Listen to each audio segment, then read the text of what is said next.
Les vraies voix Sud Radio, 17h-20h, Philippe David, Cécile de Ménibus.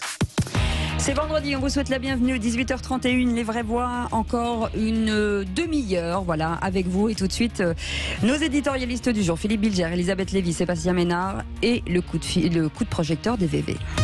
Les vraies voix Sud Radio, le coup de projecteur des vraies voix. Et des combats ont éclaté dans la nuit entre lundi et mardi entre l'Arménie et l'Azerbaïdjan. Le bilan de ces violents affrontements ont lieu à la frontière entre les deux pays qui fait état de plus de 100 morts. Ce vendredi, les présidents russes et turcs vont se rencontrer en clôture du sommet de l'Organisation de coopération de Shanghai à Samarcande en Ouzbékistan. La question du conflit qui oppose actuellement l'Arménie et l'Azerbaïdjan sera abordée. Et puis l'occasion d'inviter donc Franck Papazian. Bonsoir, merci d'être avec nous. Bonsoir. Vous êtes coprésident du Conseil de coordination et d'organisation arménienne en France. Vous avez écrit ce livre, Le régime Erdogan, une menace pour la France, aux éditions Robert Laffont. On va faire un petit tour de table avant de revenir vers vous. Philippe Bilger, justement, sur ce conflit, Poutine, Erdogan, c'est un espèce de marasme, c'est compliqué. On ne sait même plus qui tire les ficelles aujourd'hui. Alors moi, je suis toujours un peu méfiant lorsqu'on se découvre des boucs émissaires. Il y a eu Poutine, on a dit ce qu'il fallait en penser tout à l'heure. Erdogan, on en dit beaucoup de mal. Et je suis très heureux que vous ayez invité notre ami que j'ai déjà entendu ailleurs, Franck Papazian, pour qu'il nous dise véritablement si Erdogan est cet être extrêmement dangereux, bouc émissaire tout à fait légitime, ou bien si on a peut-être tort d'hypertrophier la menace qu'il donne pour la France. Alors moi, je sais pas, là, pour le coup, sur l'aspect international, c'est autre chose, parce que je pense qu'il joue assez habilement, si vous voulez, et qu'il joue aussi sur nos erreurs. Mais c'est plutôt sur ce qui m'intéresse, et ce qui m'a intéressé dans votre livre, c'est plutôt notre insigne faiblesse, c'est-à-dire que Erdogan fait de l'ingérence absolument tout le temps, que les mosquées contrôlées directement par la Turquie sont une atteinte à notre souveraineté permanente. Il y en a une d'ailleurs, je suis assez étonné, si vous voulez, on interdit à une de ces mosquées qui est, à Saint-Chamond. À Saint-Chamond, voilà, la ville m'a rappelé Philippe, voilà, d'Antoine Pinet, et elle devait figurer dans les sites visités pour les journées du patrimoine, et on la sort de cette liste. Mais excusez-moi, si cette mosquée pose un problème, c'est-à-dire qu'il s'y dit des choses contraires aux lois ou aux valeurs, j'aime pas ce mot, mais de la République ou de la France, s'il se fait de l'endoctrinement, moi je me fous un peu qu'on laisse visiter ses murs, si on laisse des gens continuer à prêcher à l'intérieur la haine ou ce genre de choses. Donc si vous voulez, ça me paraît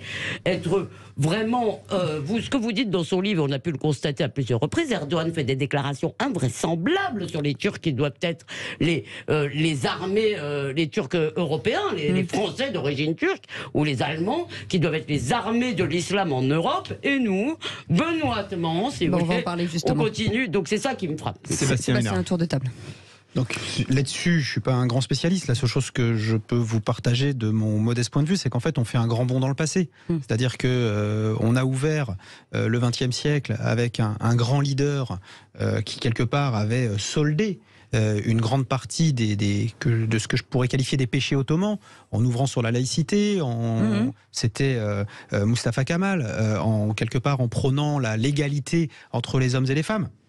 Bon, très clairement, Erdogan est le fossoyeur de tout ça. En plus, il s'en cache pas. Il confond, il mélange et il en fait même un argument politique, je dirais domestique, mais aussi international, en assumant une véritable collusion entre la religion et la politique.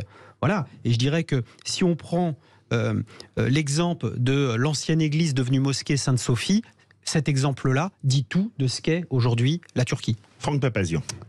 Franck, vous dites, je vais redire ce que vous avez écrit dans votre livre, qu'Erdogan défie l'Europe en toute impunité, qu'il est dangereux, stratège, vindicatif, manipulateur, et qui est une véritable menace pour nos démocraties. Oui. Oui, c'est une véritable menace parce que, pardon, mais Erdogan n'est le bouc émissaire de personne.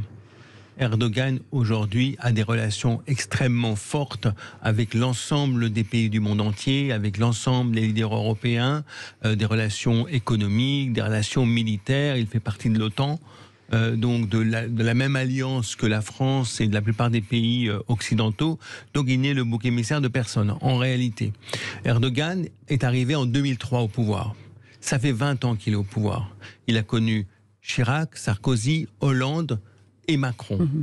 Son objectif, c'est de construire une Turquie forte, une Turquie puissante, une Turquie dominatrice. Conquérante. Le nouvel empire ottoman. Impérialiste, néo-ottomanisme, c'est le tenant du néo-ottomanisme. 100 ans après sa dissolution. Absolument. Et donc, il a mis en place son plan. Il savait qu'il pouvait durer longtemps, il a manipulé la Constitution, il ne pouvait pas être président plus de 2 mandats, il s'est fait nommer Premier ministre, et puis après il est revenu président, puis après il a changé la Constitution, et puis il a mis en prison ses opposants. La Turquie est tout de même le pays où il y a le plus grand nombre de journalistes en prison. Un nombre d'avocats, de syndicalistes, d'étudiants, d'opposants de toutes sortes sont en prison aujourd'hui. Ça ne dérange pas grand monde en réalité. Ce n'est le bouc émissaire de personne.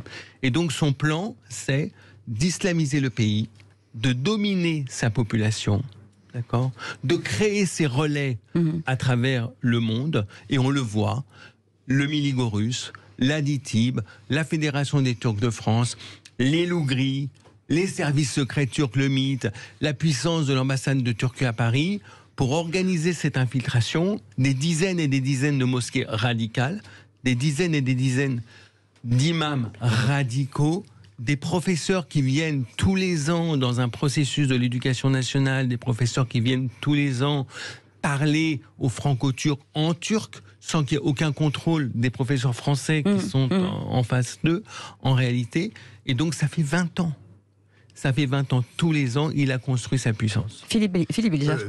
C'est très intéressant ce que vous dites, mais ce que j'aimerais, et pardon pour l'interrogation un peu naïve, qu'il y ait une infiltration en France de cette domination turque, de cette emprise, je la conçois et on la constate, mais quel est son but concrètement ? Quelle est la finalité politique derrière tout cela ? Islamiser l'Europe. Sinon le désir d'infiltrer à la limite. Non. Islamiser l'Europe. Non, mais ça, islamiser l'Europe, c'est un moyen. Il a un objectif en réalité. Son objectif, c'est de peser. C'est que la Turquie pèse dans tous les pays qui comptent. Donc dans un certain nombre de pays européens, en France, en Allemagne, en Belgique, aux Pays-Bas, dans les pays d'Europe du Nord, c'est que la Turquie ait ses relais. Vous savez, au début de son pouvoir, Erdogan a fait le voyage en France à plusieurs reprises pour lui-même organiser les communautés, créer les associations, mettre en place les dirigeants, les financer. Il avait dit aux Turcs de France, vous ne serez pas des Français. Vous resterez turc et vous serez chacun d'entre vous ambassadeur de Turquie en France. Pas d'intégration. On reste turc, on déambassadeur de la Turquie en France pour être fort, pour peser sur tous les leviers. Franck, j'aimerais rebondir sur ce qu'a dit Elisabeth Lévy. Je vous donne la parole. Elle a parlé de notre lâcheté. Moi, en lisant votre livre, j'ai appris que l'ex numéro 2 du mythe, les services secrets turcs, a été nommé ambassadeur en France, alors qu'il est soupçonné d'un triple assassinat de militantes kurdes à Paris et que la France n'a rien dit. Les militantes kurdes ont été assassinés en janvier 2013 et le fameux ambassadeur de Turquie, numéro 2 des services secrets turcs à l'époque, a été nommé en 2015. Et donc, il a été nommé en 2015 et en fait, la France est devenue un peu le centre nerveux des services secrets turcs, des loups gris qui sont une organisation d'extrême droite violente, extrêmement violente. Elisabeth. 2 choses. Je voulais rappeler à nos auditeurs et à mes camarades ce qui s'était passé quand Le Point avait fait une très critique, je ne me rappelais plus quelle était sa teneur, mais sur Erdogan. Et il y a eu non seulement des gens qui sont allés essayer de brûler ou de dégrader des kiosques, mais des protestations outrées, horrifiées de l'ambassade et peut-être un procès. Je ne sais pas ce que ça a donné derrière, mais enfin, c'est pour vous dire à quel point ces gens sont des démocrates. Mais moi, ce qui m'intéresserait maintenant, parce que, comme toujours dans ces cas-là, ces gens-là se drapent dans l'élection. Alors bien sûr, vous pouvez contrôler les moyens d'information, etc. Il n'empêche, il me semble que quand il a été élu la la deuxième fois, c'était en 2014, c'est ça, si je ne m'abuse. Il jouissait d'une certaine popularité qui était notamment liée à son succès économique. Or, j'ai l'impression quand même que ce succès est en train de tourner court. Donc, quel est l'état aujourd'hui de la société turque vis-à-vis de lui? Les prochaines élections auront lieu en juin 2023. Donc en Turquie, c'est en même temps les élections législatives et en même temps l'élection présidentielle. Effectivement, aux dernières élections municipales, Erdogan a perdu les grandes villes. Il a perdu Istanbul, il a perdu Ankara, il a perdu les grandes villes. En revanche, il a pour lui effectivement les campagnes, la Turquie profonde, et donc lui va tout mettre en œuvre pour gagner ces élections en 2023. Vous savez pourquoi ? Parce qu'en 2023, c'est le 100e anniversaire de la Turquie. Et Erdogan, on a parlé de Kemal Atatürk tout à l'heure, Erdogan se rêve de gagner ces élections et de devenir le Kemal Atatürk du 21e siècle. Oui, mais vous dites une chose qui j'ai trouvé encourageante, c'est par exemple, vous dites qu'en réalité, dans la jeunesse, qui est un peu l'inverse de ce qui se passe dans notre jeunesse à nous, chez les Français musulmans, on voit que la pratique rigoriste, etc., vous dites qu'elle est plutôt en train de régresser, que le port du voile a reculé, que la pratique du jeûne a reculé, que, disons, les jeunes Turcs, la jeunesse turque s'affranchit. Toute une partie de la société turque qui a envie de tourner la page Erdogan. Ils ont envie de se tourner vers l'Occident, ils ont envie de se tourner vers la modernité, mais Erdogan n'a pas dit son dernier mot, évidemment. Dans la quotidienneté turque, est-ce que c'est une dictature? On peut qualifier Erdogan comme dirigeant de la Turquie. C'est un dictateur, ou est-ce qu'on ne sent pas absolument l'atmosphère dictatoriale quand on vit en Turquie? C'est un régime autoritaire. C'est un régime autoritaire qui s'est bien radicalisé à partir de 2016, à partir du fameux coup d'État qui a été un prétexte pour Erdogan pour emprisonner des centaines de milliers de personnes en réalité. Donc c'est un régime autoritaire, c'est un régime fort, un régime puissant. L'État contrôle tout, à l'intérieur et à l'extérieur. Et en réalité, l'islamisation du pays et l'islamisation de la diaspora, en fait, c'est la force d'Erdogan, c'est sa doctrine en réalité. Parce que ce que vous dites aussi, et ça c'est beaucoup plus inquiétant, c'est que la diaspora turque, ici, vote beaucoup plus Erdogan que la population turque là-bas. Oui, mais c'est justement ça. Et ça fait pas plaisir. C'est le fruit du travail qu'il a mené, c'est le fruit de l'installation de ces relais. Tous ces relais, c'est le fruit du financement de ces mosquées, du financement des imams qui ont un rôle extrêmement important, des dirigeants des associations. Et ce qui est important, et je voudrais absolument le souligner aussi ici, c'est que le but d'Erdogan, c'est de dominer l'islam, pas que l'islam turc. Dominer l'islam. Et aujourd'hui, il a mis en place dans le Conseil français du culte musulman le secrétaire général qui est turc, qui est en même temps secrétaire général du Miligorus. L'ancien président du Conseil français du culte musulman était Ahmed Ogrash, qui avait mis sur son compte Twitter « Nous sommes tous des soldats d'Erdogan ».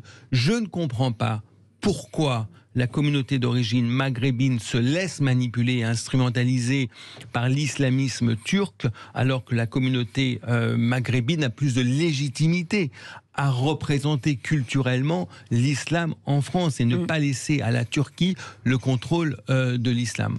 Parce qu'elle en fait un islam radical. Sébastien Minard, un petit très court. En fait, Atatürk, ça veut dire père de la nation, c'est le rêve absolu d'Erdogan.